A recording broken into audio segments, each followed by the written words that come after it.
What's up, y'all? Thank you so much for tuning back into another episode of Scorpio TV. This time, we have King Spook, who we haven't had on the channel in a nice little minute. The Spider on Television, Creepypasta, Scary Internet Stories, and this video was uploaded May 12th, 2022. The description says, have you ever seen something really strange on TV? And that's about it.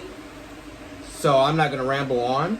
We're going to get right into this, but I usually try to make a prediction when I react and listen to creepypastas based upon the title and maybe the imagery that's in the thumbnail too.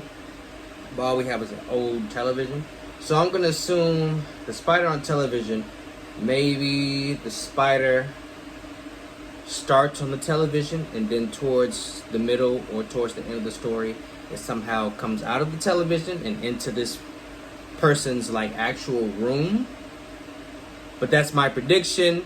Let's see if I'm right. Y'all already know where all the important links will be. Without further ado, man, let's get into it. By the way, sorry, I've started drinking a new lemonade from my neighborhood Myers. It's that good shit I'm trying to tell you. Now we can start. It was the first Saturday of summer vacation between the 4th and the 5th grades, and I intended to make the most of it watching cartoons and lazing around the house until my single mom came home from work. At 9 in the morning, as I was making myself breakfast, the phone rang. Mom was calling from work, frantically telling me to drop whatever I was doing, turn off any lights in the house that could be seen from outside, and stay away from the windows. Damn. Don't answer the door. Don't answer the phone unless it's me. Now listen to me. The police and news are going to be around. You're not in trouble, but they'll want to talk to people who live around the house. Just pretend no one's home. Let them knock. Just stay away from the windows and doors. Stay in your room and don't turn on the television until I get home. Close the blinds and curtains. I love you. It'll be alright, just stay in your room for now. Bye. I hadn't actually turned on any lights yet, and I hadn't been planning on going outside within the next few hours, but no TV meant my plans to live it up this Saturday were dashed. Annoyed, I checked to make sure the doors were locked, took my bowl of cereal, and retreated upstairs to my room. Couldn't really hear with that second fan on. Nothing happened for a short while. I I started mine the right first here. chapter of a book I had been planning to save for later in the summer. I had been reading for a few minutes when I heard a commotion from the neighbor's house.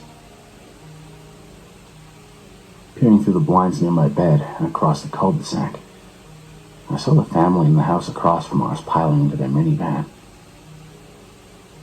Their children, still in their pajamas, were being yelled at by their parents to hurry up. Their dad haphazardly tossed a couple suitcases into the trunk, and they were off, going what seemed to be a little too fast for the subdivision street. It was a few more minutes until I heard sirens approaching. I soon realized they were heading for my street. A handful of cruisers pulled up in short order. They parked in a circle around the island in the cul-de-sac, the officers jumping out and setting up yellow tape. I realized they were setting up a tape perimeter around the front of the house next to the one right across from mine. The one from which the neighboring family, the Wallace family, had made their hasty evacuation. A new family had moved into this house last month. There was still a rented trailer in their driveway, along with a few boxes of stuff in their open garage. 3 police officers knocked on the door and waited a few moments. Then they repeated the steps with the Wallace's house with the same results. I saw a couple officers take the gate to the back of the house while the others stood around the cul-de-sac, one frantically chattering on a squad car radio. The man who owned the house on the other side of the Wallaces stepped out of his door and started a conversation with the policeman. 2 officers spoke with him, shooting glances and sometimes pointing at the house with the new family. While this was going on, another neighbor drove up and was practically accosted as he exited his car and was surrounded by police wanting information. All the while, more sirens were drawing near. And I could also hear a helicopter coming. Damn. Before long, there were 30 cops swarming the narrow subdivision street. Damn! At least 2 police helicopters circling overhead. They started knocking on more doors. When they knocked on ours, I did as Mom said and ignored it. I don't exactly remember which came next. The media helicopters or the crime scene investigators and the detectives in civilian dress. There were at least half a dozen helicopters flying over my house within 30 minutes, and my ears became deaf to their noise after a while. What the hell going on? At least they helped to distract me from the almost constant ringing of the telephone. Even though I knew the police just wanted information, I couldn't help but feel like I was the subject of a manhunt in my own house. Every time a helicopter passed over the roof, I felt like hiding under my bed. Type shit. I decided to disobey Mom a little and see what was on the news. The living room television could be seen through the front door window, but there was another set in the basement. I tepidly descended the 2 sets of stairs, almost running back up when I heard the phone ring again. Having made it down, I turned on the basement TV and flipped to a random news station. The scene was live footage from one of the station's helicopters showing a medium-sized office building. Police still do not know who worked at this building, shot his supervisor and 5 other people. I started to get queasy. I immediately understood why Mom had not wanted me to turn on the TV. Still, I kept watching, and the newsfeed cut to helicopter footage of our cul-de-sac. The camera zoomed down on that house next to the Wallaces, the one that had been sold last month. A feeling of dread came over me as I remembered that the man who had bought the house had a wife, as well as 2 children who were younger than me. I had never met them, and I remembered Mom commenting that none of the neighbors had seen much of them since they moved in. I changed the channel. The next channel was displaying previously recorded ground-level footage of the office campus exterior. There was a small trail of blood in the parking lot. A reporter said that this was from a woman who had been shot, but only superficially wounded and made it out alive. They then showed a woman being interviewed. I recognized her as a neighbor from a few houses over, but she was standing in front of the office building. The woman said she'd recognized the man who did it as the new neighbor, and had been able to get away and call the police before he saw her. The police didn't say it. I knew she also had been the one to call up Mom and the Wallace couple to warn that the police and media would descend on the neighborhood. I flipped back to the first channel. They were continuing to show overhead footage of the office building. It was declared dead on arrival. This makes 3 dead, including the suspected perpetrator. At the bottom of the screen was a ribbon that read, 3 dead, several wounded in workplace attack. Just then, the house shook, and it wasn't a helicopter making another low pass. Something had exploded outside. Afraid to leave the basement, I flipped through the channels, but it took them all a couple of minutes to get on the same page. A bomb went off in the house of interest. Damn. On the news, I saw smoke billowing out of a shattered window pane. Within maybe 10 minutes, it was revealed that the bomb was small and hadn't injured any of the police or investigators inside. Still, these personnel evacuated the house for the bomb squad to make a more thorough sweep. I thought I caught a glimpse of something on the roof of the Wallace house, but before I could make it out, the feed switched back to the office building. After replaying the interview of our neighbor who'd been at the scene, they began showing interviews of people in our subdivision. No one seemed to know much about him or his family. There were only a few possibilities concerning the family, and none of them were encouraging. The chief of police waited another hour to give a press conference, but the information he released had already been largely deduced by the media. The man who owned the house next to the Wallaces had killed his wife and 2 kids before driving to the downtown offices where he worked and firing at 6 more people, killing 2. Damn. He then waited for the police to arrive, whereupon he engaged them in a standoff inside the building, which resulted in his own demise. I started to retch. I ran up the stairs and threw up my cereal under the toilet. Suicide by cop. After I was sure I was finished, I crawled past the front door to the kitchen, got a drink of water, and made some toast. As I was leaving the kitchen, the phone rang again, and I recognized the number in the caller ID. It was my friend or one of his parents. I decided it would be alright to answer and picked up the receiver, ducking under the dining room table to talk. "Hey man, what's going on?" Josh asked in a concerned tone. "Well, my neighbor's a mass murderer, my street's on lockdown, some of the windows are cracked from that bomb that went off in his house. How's your day been?" "Do they know, why he did it, or?"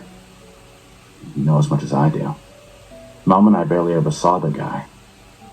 I don't know what the news people think they'll learn by buzzing helicopters over our neighborhood." We talked a little more before hanging up. After that, I was ready to go back to bed, sleep through the day, and hope to find out this whole stupid thing hadn't been real when I awoke. But part of me still wanted to know more. I decided to go back downstairs. I just kept watching the TV, and the news station started showing photos of the murderer, and I vaguely recognized him. Though his name was shown and mentioned numerous times, it never stuck in my head, and to this day I actually haven't bothered up to find out who it was. One of his portraits was from his military service. The man had been a Gulf War combat veteran, and that was the only significant fact anyone seemed to know about him. Some commentator mentioned that he might have had untreated PTSD. Another speculated that he was a natural killer who had joined the army in order to kill people lawfully. Neither theories interested me. I started to tune the voices in the TV out, focusing only on the images, which were mainly alternating overhead feeds of his house and workplace.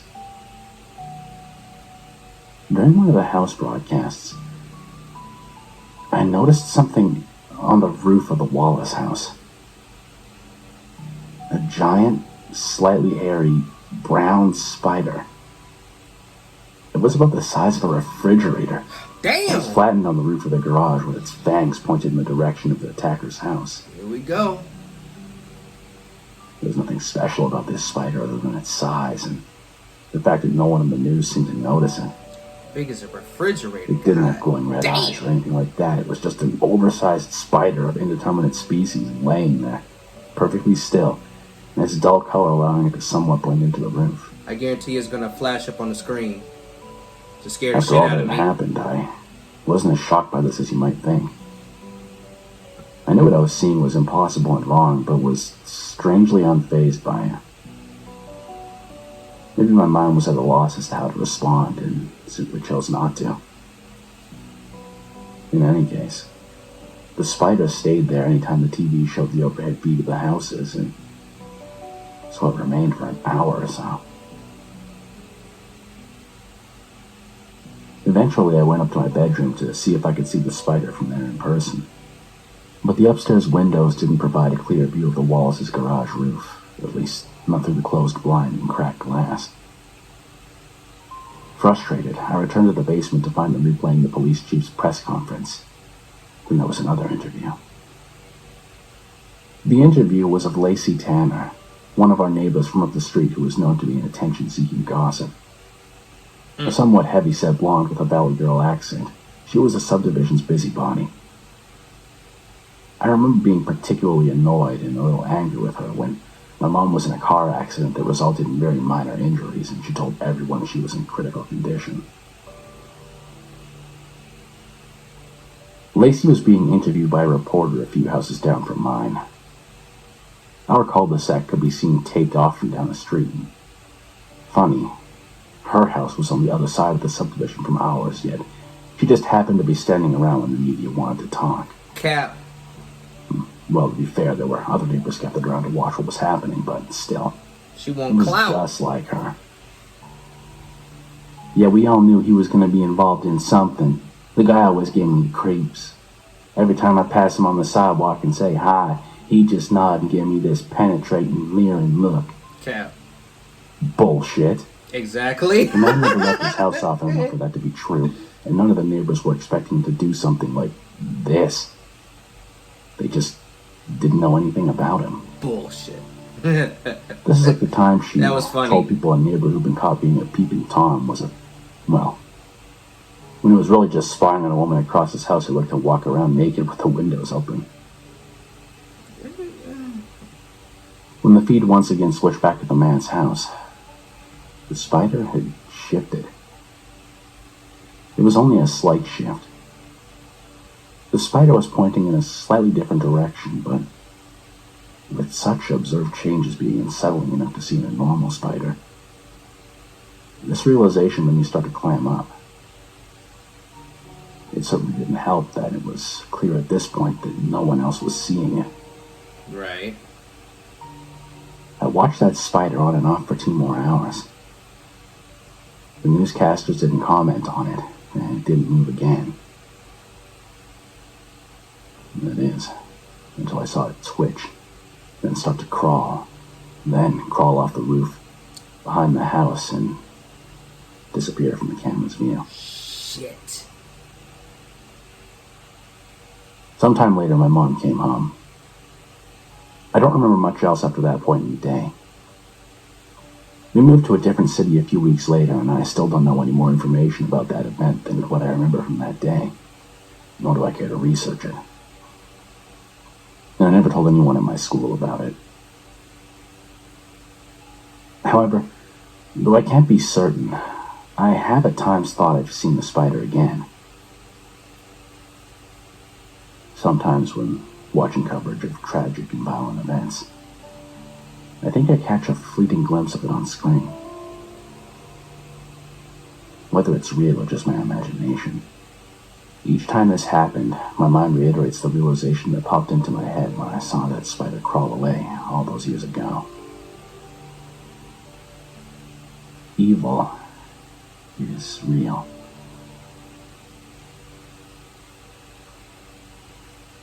Damn. Perhaps the spider appears whenever tragedy strikes, before and or after. Perhaps it's an omen that something is going to happen, and then it just lingers after the fact. But thankfully, King Spook didn't throw no big ass random spider pictures up on the screen, because I was low-key expecting that, to get jump scared by that. And also, my little prediction at the beginning was kind of incorrect, but it kind of wasn't, because I said it was going to go from the television to being in his room. It didn't go to his room, but it was still in real life, because it was in like the live feed while the investigators and all those people were doing their, their jobs and covering the scene and, investigating and all that shit. So I don't know, maybe the spider disappears when tragedy strikes. I don't know. Tell me what y'all took away from that. That's what I took away from it. Definitely a good video, and King Spook has been pretty consistent with his uploads lately, so definitely expect more creepypastas from him on the channel pretty soon, because I don't think I give enough recognition and credence to King Spook like I do for Mr. Creepypasta, Creepypasta, Creepypasta Jr., and Mr. Creeps. So and Lighthouse Horror. So definitely expect more creepypasta reactions from King Spook. King Spook, if you ever see this, which I doubt you will since my channel's so small compared to yours, but if you do, keep doing what you're doing, my guy. You're definitely doing a good job. You definitely deserve more subscribers and more views on your videos. Like I said, keep doing what you're doing, keep working hard, stay consistent. So I hope y'all enjoyed that video. I hope you leave a like, a comment, subscribe to the channel, make sure the bell icon is tapped. I want you all to stay safe, stay blessed, stay humble, and I will see you all in the next video. Peace.